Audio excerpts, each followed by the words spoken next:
എല്ലാവർക്കും നമസ്കാരം. മലയാളത്തിലെ ആദ്യത്തെ ടാരോ റീഡിംഗ് ചാനലിലേക്ക് സ്വാഗതം. മൂലം നക്ഷത്രക്കാർക്ക് ഈ വരുന്ന നവംബർ 2025 എങ്ങനെയാണെന്ന് നോക്കാം.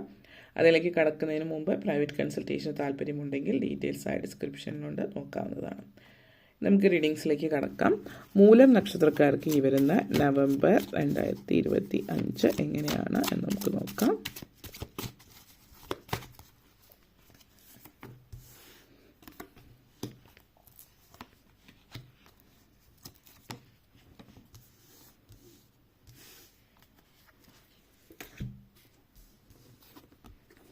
Ten of Swords, Sun card, Empress, Four of Cups, Fool energy, Four of Pentacles.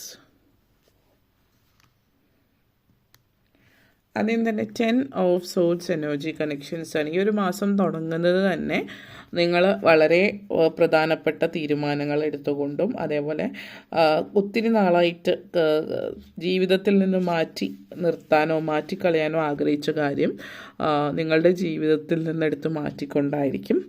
അത് ചില ബന്ധങ്ങളായിരിക്കാം, ചില സാഹചര്യങ്ങൾ, ചില വസ്തുക്കളും ആവാം. ഇതൊരു ഒരു തരത്തിലൊരു പെയിൻഫുൾ എൻഡിങ് ആണ്. പക്ഷേ അത് ആ ഒരു സമയത്തേക്കുള്ള ആ ഒരു സാഹചര്യമാണ്. അത് ജീവിതത്തിൽ നിന്ന് മാറ്റിക്കഴിഞ്ഞ് വളരെ പെട്ടെന്ന് തന്നെ 2-3 ദിവസത്തിൽ തന്നെ നിങ്ങൾക്ക് അത് വളരെ അനിവാര്യമായിട്ടുള്ളൊരു തീരുമാനമാണ് എന്ന് മനസ്സിലാക്കുന്ന ഒരു സമയമാണ്. കാരണം നിങ്ങൾ കുറച്ചധികം നാളായിട്ട് അതിനെ റെസിസ്റ്റ് ചെയ്തുകൊണ്ടിരിക്കുകയായിരുന്നു. അതിനെ വിട്ടുകളയാൻ ആഗ്രഹിച്ചിരുന്നില്ല, ലെറ്റ് ഗോ ചെയ്യാൻ ആഗ്രഹിച്ചിരുന്നില്ല.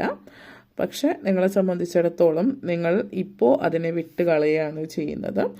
അപ്പോൾ വളരെ അധികം മനസ്സിൽ ഒത്തിരി സമാധാനം പേറുന്നൊരു സമയമാണ്. ഈ പലരെയും സംബന്ധിച്ചിടത്തോളം ഇതൊരു ജീവിതത്തിൽ സൗഖ്യം നൽകുന്ന കാര്യമാണ്, ഹീലിംഗ് ആണ്. അപ്പോൾ ചില ആളുകൾ നിങ്ങൾ ഇതുവരെ നിന്നുകൊണ്ടിരുന്ന വളരെ ടോക്സിക് ആയിട്ടുള്ളൊരു ബന്ധമായിരിക്കാം. ആ ബന്ധം നിങ്ങളുടെ ജീവിതത്തിൽ ചിലപ്പോൾ ഡിവോഴ്സ് ആയിരിക്കാം, അല്ലെങ്കിൽ പാരൻസ് ആയിരിക്കാം. നിങ്ങളുടെ പാരൻസ് ഒരു പക്ഷേ ടോക്സിക്, നാർസിസ്റ്റിക് ആയിട്ടുള്ള, അബ്യൂസീവ് ആയിട്ടുള്ള പാരൻസ് ആയിരിക്കാം. എല്ലാവരുടെയും അങ്ങനെയാണെന്നല്ല. അങ്ങനെയുള്ള ആളുകൾ നിങ്ങളവരുടെ ജീവിതത്തിൽ നിന്ന് പുറത്തേക്ക് ഇറങ്ങുകയാണ്, നിങ്ങൾ സ്വന്തമായിട്ട് ജീവിക്കാൻ തുടങ്ങുന്നു എന്നുള്ളത്. ചിലപ്പോൾ മക്കളായിരിക്കും, നിങ്ങളുടെ മക്കൾ ടോക്സിക് ആയിരിക്കാം, പ്രായമായിട്ടുള്ള അച്ഛനമ്മമാരെ ആ ഒരു രീതിയിൽ. അപ്പോൾ ഏത് തരത്തിലായാലും ബന്ധങ്ങൾ വിലങ്ങുതടിയായിട്ട് മുമ്പിൽ നിൽക്കുന്നത് മാറ്റി മുന്നോട്ടേക്ക് പോകുന്ന ഒരു എനർജി ഉണ്ട്. അതേപോലെ തന്നെ ചില സിറ്റുവേഷൻസ് ആയിരിക്കും, ചില സാഹചര്യങ്ങൾ നിങ്ങളുടെ ജീവിതത്തിൽ നിങ്ങൾ അതിൽ നിന്ന് പുറത്ത് കടക്കാത്തത് കൊണ്ട് അത് നിങ്ങളുടെ ജീവിതത്തിൽ തങ്ങി നിൽക്കുന്നതാണ്. അത് നിങ്ങൾക്ക് മാറ്റാൻ പറ്റും എന്നുള്ളതാണ്. അപ്പോൾ ഇവിടെ സാഹചര്യങ്ങളെന്ന് പറയുമ്പോൾ നിങ്ങളുടെ ചിന്താഗതിയും നിങ്ങളുടെ ചില ആളുകളിൽ കോൺഫിഡൻസ്, അവർക്ക് ഒത്തിരി കഴിവുണ്ടാവും, പക്ഷെ കോൺഫിഡൻസ് തീരെ ഉണ്ടാവില്ല. അപ്പം നിങ്ങൾക്ക് കഴിവുണ്ടെന്ന് നിങ്ങൾക്കറിയാം. പക്ഷെ നമ്മൾ കൊച്ചിലെ മുതൽ പലരും നാട്ടിലത്തെ ഒരു രീതിയിലനുസരിച്ച് പഠിപ്പിച്ച് വരുന്നതെന്ന് വെച്ചാൽ നമ്മുടെ കഴിവുകൾ നമ്മൾ പറയാൻ പാടില്ല, അത് മറ്റുള്ളവരാണ് പറയേണ്ടത്. അല്ലെങ്കിൽ നമ്മൾ എന്തൊക്കെ ചെയ്തു എന്ന് പറഞ്ഞാൽ ഞാൻ ഇതൊക്കെ ചെയ്തിട്ടുണ്ടെന്ന് പറയുമ്പോൾ ഇപ്പോഴും പല ആൾക്കാരും അതിനെതിരായിട്ട് പറയുന്നെങ്കിൽ പോലും പല ആൾക്കാരും എന്തൊരു അഹങ്കാരമാണ്, എന്ത് ജാടയാണ്, എന്ത് തള്ളാണ്, ഇങ്ങനെയൊക്കെയാണ് സംസാരിക്കുന്നത്. അപ്പോൾ നിങ്ങൾ ഒറിജിനലി ചെയ്ത കാര്യമാണെങ്കിൽ പോലും അത് പറയരുത് എന്നുള്ള രീതിയാണ്. കോൺഫിഡൻസ്, ഒരു ആത്മവിശ്വാസത്തോടു കൂടി ഞാൻ ഇന്നൊരാളാണ്, ഞാൻ ഇതൊക്കെയാണ് ചെയ്തിട്ട്, ഇതൊക്കെ എൻ്റെ അച്ചീവ്മെൻ്റാണ്, ഇതൊക്കെ എൻ്റെ ടാലൻ്റാണ് എന്നുള്ളത് വ്യക്തമായിട്ട് നിങ്ങൾ പറയാനായിട്ട് ശ്രമിക്കുന്നു. അതേപോലെ തന്നെ പ്രത്യേകിച്ച് ഇൻ്റർവ്യൂസൊക്കെ ഈ ഒരു സമയത്ത് അറ്റൻഡ് ചെയ്യുന്നവരാണ് ഈ ഒരു മാസമെങ്കിൽ ഇൻ്റർവ്യൂസിലൊക്കെ നിങ്ങൾ വളരെ കോൺഫിഡൻ്റ് ആയിട്ടാണ് നിങ്ങൾ കാണപ്പെടുന്നത്.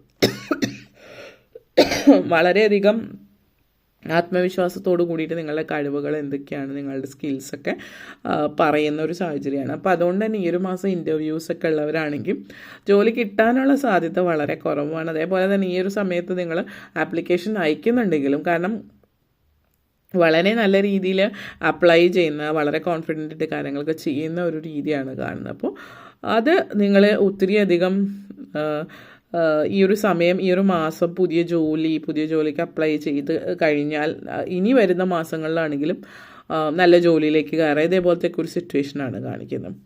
അപ്പോൾ ആ ഒരു എനർജി നിങ്ങളെ സംബന്ധിച്ചിടത്തോളം സൂചിപ്പിക്കുന്നുണ്ട്. അപ്പോൾ നെക്സ്റ്റ് വന്നിട്ട് സൺ കാർഡ് നിങ്ങളെ സംബന്ധിച്ചിടത്തോളം മറ്റൊരു തരത്തിൽ പറയുകയാണെങ്കിൽ നിങ്ങളുടെ ഉള്ളിലുള്ള ഒരു പ്രകാശം മറ്റുള്ളവരിലേക്ക് ചൊരിയാണ് ചെയ്യുന്നത്. പലപ്പോഴായിട്ട് നമ്മൾ നമ്മുടെ ഉള്ളിലുള്ള സന്തോഷം മറ്റുള്ളവരിലേക്ക് പങ്കുവയ്ക്കാൻ ഭയമായിരിക്കും, അല്ലെങ്കിൽ ഞാൻ ഇതൊക്കെ ചെയ്തു എന്ന് പറയും, കാരണം ഇതൊരു അഹങ്കാരമായിട്ട് കാണുമെന്നുള്ളത്. പക്ഷേ ഇപ്പോൾ നിങ്ങളെല്ലാം റിലീസ് ചെയ്യുന്ന ഒരു എനർജിയാണ്. പലരും നിങ്ങൾ ചിന്തിച്ച പോലെ അല്ലാതെ പല ആളുകളും നിങ്ങളൊരു ഇൻസ്പിറേഷനായിട്ട് എടുക്കുന്ന ഒരു സമയമുണ്ട്.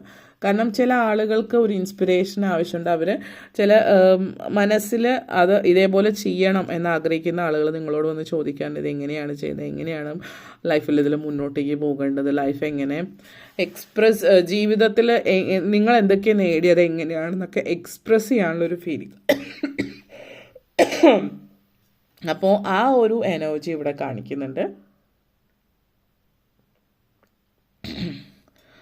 അതേപോലെ തന്നെ പ്രഗ്നൻസി സിറ്റുവേഷനുണ്ട്. അപ്പം പ്രഗ്നൻ്റ് ആവാൻ ആഗ്രഹിക്കുന്നവർക്ക് അതിന് പറ്റിയ സമയമാണ്. കൺസീവ് ചെയ്യാൻ സാധ്യത കൂടുതലുള്ളൊരു മാസമാണ് അതൊന്ന്. പിന്നെ പുതിയതായിട്ട് എന്തെങ്കിലും സംരംഭം തുടങ്ങാനും മറ്റുമൊക്കെ ശ്രമിക്കുന്നവർ, ഒരുപക്ഷെ ഒന്നുകിൽ നിങ്ങളായിട്ട് എന്തെങ്കിലും തുടങ്ങുന്നില്ല, നിങ്ങൾ ഓൾറെഡി നിങ്ങൾ ബിസിനസ് കാര്യങ്ങളൊക്കെ ചെയ്യുന്നവരാണ്, നിങ്ങളുടേതായിട്ടുള്ള ഒരു സ്വന്തം സംരംഭം ഉണ്ടെങ്കിൽ ഒരുപക്ഷെ മറ്റാരെങ്കിലുമൊക്കെ നിങ്ങളുടെ അടുത്ത് നിന്ന് സഹായം ചോദിക്കുന്നതായിരിക്കും. ഇത് എങ്ങനെയാണ് എന്താണ് എന്നുള്ളത് മറ്റുള്ളവർക്കൊരു വഴികാട്ടിയായിട്ട് അവരുടെ ജീവിതത്തിൽ വെളിച്ചം വീശാനുള്ള ഒരു മാതൃകയായിട്ട് നിങ്ങൾ നിൽക്കുന്നതായിട്ട് കാണുന്നുണ്ട്. ചില ആളുകളെ സംബന്ധിച്ച് നിങ്ങളൊരു അതായത് അങ്ങനെയുള്ളൊരു ജോലിയിലേക്ക്, ഇപ്പോൾ ഒരു ലൈഫ് കോച്ച്, ഒരു കൗൺസിലർ, ഒരു സ്പിരിച്വൽ ആ ഒരു രീതിയിൽ, ഒരു ഗുരു ആ ഒരു രീതിയിൽ ആയിട്ട് നിങ്ങൾ നിൽക്കുന്നതിനുള്ളൊരു സാഹചര്യം നിങ്ങളെ സംബന്ധിച്ചിടത്തോളം സൂചിപ്പിക്കുന്നുണ്ട്. അപ്പോൾ ആ ഒരു ഒരു ഡിവൈൻ ആയിട്ടുള്ള ഒരു എനർജി നിങ്ങളുടെ ഉള്ളിലുണ്ട്. ഒരു സ്പിരിച്വാലിറ്റി, ആത്മീയതയിലേക്ക് നിങ്ങൾ കൂടുതൽ ഇറങ്ങി ചെല്ലുന്നൊരു സമയം കൂടിയിട്ടാണ്. അതായത് ജോലി സംബന്ധമായിട്ട്, പ്രൊഫഷൻ, കരിയർ, മെറ്റീരിയലിസ്റ്റിക് ആയിട്ടുള്ള കാര്യങ്ങളോടൊപ്പം തന്നെ നിങ്ങൾ ആത്മീയതയിലേക്കും കൂടുതൽ ഇറങ്ങി ചെല്ലുന്ന ഒരു സമയം കൂടിയിട്ടാണ് ഈ ഒരു മാസം. കാരണം ഈ ഒരു സമയം എന്ന് പറഞ്ഞാൽ 5 ഓഫ് സോർട്സ് എനർജിയാണ്. മറ്റുള്ളവരോടൊക്കെ പൊതുവേ നിങ്ങൾക്ക് മറ്റുള്ളവരോടുള്ള ദയാദാക്ഷിണ്യവും കാര്യങ്ങളും ഉണ്ട്. ഇപ്പോൾ നിങ്ങൾക്ക് അവസരം കിട്ടുകയാണ് മറ്റുള്ളവരെ സഹായിക്കാൻ. അങ്ങനെയുള്ളൊരു അവസരം കിട്ടുമ്പോൾ നിങ്ങൾ മറ്റുള്ളവർക്ക് വേണ്ടിയിട്ട് ഹസ്തം നീട്ടുന്നതായിട്ട് കാണുന്നുണ്ട്. അപ്പോൾ വീടില്ലാത്തവർക്ക് വീട് വെച്ച് കൊടുക്കുന്നതായിട്ട് ബന്ധപ്പെടുത്തിയിട്ട്, അല്ലെങ്കിൽ എന്തെങ്കിലും ഒരു സംഘടനയുടെ ഭാഗമായിട്ട് നിങ്ങൾ പ്രവർത്തിക്കുന്നതായിട്ട് കാണുന്നുണ്ട്. അപ്പോൾ അന്നദാനം, അല്ലെങ്കിൽ അതുപോലെ വസ്ത്രദാനം, അല്ലെങ്കിൽ പല രീതിയിൽ ആളുകൾക്ക് ദാനധർമ്മങ്ങളുമായിട്ട് ബന്ധപ്പെടുത്തിയിട്ട് നിങ്ങൾ ചാരിറ്റിയായിട്ട് ബന്ധപ്പെടുത്തിയിട്ട് നിൽക്കുന്നതായിട്ട് കാണുന്നുണ്ട്. എല്ലാവരുമല്ല, എന്നാലും ചുരുക്കം 1-2 ആളുകളിൽ ഈ ഒരു എനർജി നിങ്ങൾ അഡോപ്റ്റ് ചെയ്യുന്നതായിട്ട് കാണിക്കുക. അതായത് കുട്ടികളെ ദത്തെടുക്കുന്ന ഒരു സാഹചര്യമുണ്ട്. ഇപ്പോൾ കുട്ടികളില്ലാത്തവരാണെങ്കിൽ ഒരു പക്ഷേ നിങ്ങൾ കുട്ടികളെ ദത്തെടുക്കുന്നതായിട്ട് ഉള്ളൊരു സാഹചര്യം കാണിക്കുന്നുണ്ട്. അത് 1-2 പേരിലാണ് കാണിക്കുന്നത്. അതിലൊരാൾ ചിലപ്പോൾ നിങ്ങളാവാം, നിങ്ങളുടെ സാഹചര്യം അനുസരിച്ചിട്ട്. പിന്നെ ഫൂൾ കാർഡാണ്. അപ്പോൾ ഈ പറഞ്ഞ പോലെ fool card and sun energy strong എനർജിയാണ്. തീർച്ചയായിട്ടും നിങ്ങൾ ജോലി മാറാൻ ആഗ്രഹിക്കുന്നുണ്ട് എങ്കിൽ ഈ ഒരു മാസം തപ്പി എന്തെങ്കിലും ഒരു ഇൻ്റർവ്യൂ അല്ലെങ്കിൽ നിങ്ങൾ നോക്കുക. കാരണം നിങ്ങൾ ഇൻ്റർവ്യൂവിന് അറ്റൻഡ് ചെയ്താൽ തീർച്ചയായിട്ടും നിങ്ങൾക്ക് ജോലി കിട്ടാനുള്ള ചാൻസസ്, നിങ്ങൾ വളരെ കോൺഫിഡൻ്റ് ആണ്, നിങ്ങൾക്ക് നിങ്ങളുടെ ഉള്ളിൽ ഒത്തിരി വിശ്വാസമുണ്ട്. അതേപോലെ മറ്റെന്തെങ്കിലും ഇതേപോലെയുള്ള കാര്യങ്ങൾ നിങ്ങളുടെ കോൺഫിഡൻസ്, നിങ്ങളുടെ വിശ്വാസം അർപ്പിച്ച് ചെയ്യാൻ ഉദ്ദേശിക്കുന്ന എന്തെങ്കിലും കാര്യങ്ങളുണ്ടെങ്കിൽ അതുമായിട്ട് മുന്നോട്ടേക്ക് പോകാൻ പറ്റിയ സമയമാണ്.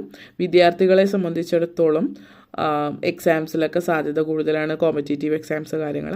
അതേപോലെ സ്പോർട്സ്, ആർട്സ് ഇതുപോലുള്ള കാര്യങ്ങൾ താല്പര്യമുള്ള വിദ്യാർത്ഥികൾ അതിൽ എക്സ്ട്രാ കരിക്കുലർ ആക്ടിവിറ്റീസിലൊക്കെ ഒത്തിരി മുമ്പോട്ടേക്ക് പോകുന്ന ഒരു സമയം കൂടിയിട്ടാണ് ഈ ഒരു മാസം എന്നുള്ളതും സൂചിപ്പിക്കുന്നുണ്ട്. അതേപോലെ 4 ഓഫ് പെൻറ്റക്കിൾസ് എനർജിയാണ്. ഇത്തിരി പിശുക്ക് കുറച്ച് കൂടുതലുള്ളൊരു മാസമാണെന്ന് വേണമെങ്കിൽ പറയാം. കാരണം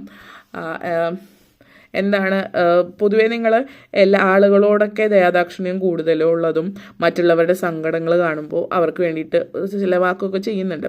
അപ്പോൾ നിങ്ങൾ ഇങ്ങനത്തെ ഒരു മെൻറ്റാലിറ്റി ഇച്ചിരി കൂടുതലുള്ള കാരണം എന്തെങ്കിലും എടുത്ത് ചിലവാക്കാൻ പോകുമ്പോൾ ഉടനെ ആളുകളൊന്നും ഇല്ലാണ്ടിരിക്കുന്നതും, അല്ലെങ്കിൽ ആളുകളുടെ കഷ്ടപ്പാടപ്പം ഞാൻ ഇത്രയും ചിലവാക്കുന്നത് ശരിയാണോ, അങ്ങനെയൊക്കെ ഉള്ളൊരു ചിന്ത ഭയങ്കരമായിട്ട് ബാധിക്കുന്നുണ്ട്. അപ്പോൾ നിങ്ങൾക്ക് എന്തെങ്കിലും വലിയ വില കൊടുത്ത് വാങ്ങിക്കുമ്പോൾ ഇത്രയും വിലയുടെ ഇത് വാങ്ങിക്കേണ്ട ആവശ്യമുണ്ടോ എന്നുള്ളത്. അപ്പോൾ ഒരു 1000 രൂപയ്ക്കൊരു അല്ലെങ്കിൽ 2000 രൂപയ്ക്കൊരു ഡ്രസ്സ് വാങ്ങിക്കാൻ പോകുമ്പോൾ അതൊരു 250-നോ 300-നോ അല്ലെങ്കിൽ ഒരു 500-നോ കിട്ടുമല്ലോ എന്നുള്ളൊരു ചിന്തയിലേക്ക് പോകാൻ ചാൻസ് ഉണ്ട്. അതുകൊണ്ട് വില കൂടിയ സാധനങ്ങളൊക്കെ വാങ്ങിക്കൽ കുറവായിരിക്കും. പിശുക്ക് ഇത്തിരി കൂടുതൽ, പിശുക്കെന്നുള്ളതല്ല, ഇതുപോലെ ഇത്രയും കിട്ടാത്ത ആളുകൾ ഉണ്ടാകുമ്പോൾ അങ്ങനെ ഒരു ചിന്ത ആണ് നിങ്ങൾ കൂടുതൽ കാണിക്കുന്നത്. ഓക്കെ, അപ്പോൾ ഇത്രയും കാര്യങ്ങളാണ് പറയാനുണ്ടായത്. നിങ്ങൾക്ക് ഈ വീഡിയോ ഇഷ്ടപ്പെട്ടുവെങ്കിൽ ലൈക്ക് ചെയ്യാനും ഷെയർ ചെയ്യാനും കമൻറ്റ് ചെയ്യാനും സബ്സ്ക്രൈബ് ചെയ്യാനും മറക്കരുത്. എല്ലാവർക്കും നന്ദി, നമസ്കാരം.